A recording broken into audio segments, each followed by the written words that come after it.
Mummy आज नाश्त्याला काय बनवतेस? अंडे पोहे. त्यात पहिले आपण पोह्यांसाठी शेंगदाणे तळूया.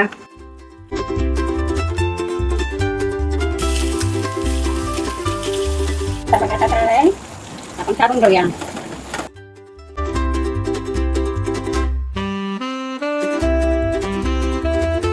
बटाटा तळून झालाय, आता आपण फोडणी देऊया. कढीपत्ता, मिरची, कांदा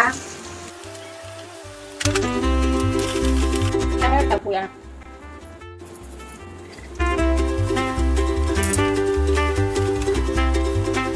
आता आपण पोहे नीट मिक्स करून घेऊया. चवीप्रमाणे मीठ टाकूया.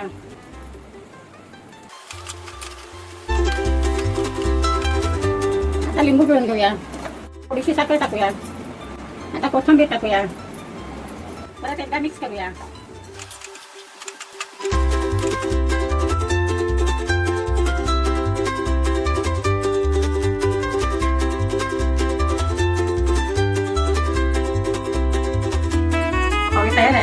आवडला असतील तर आमच्या चॅनलला लाईक करा आणि शेअर करा.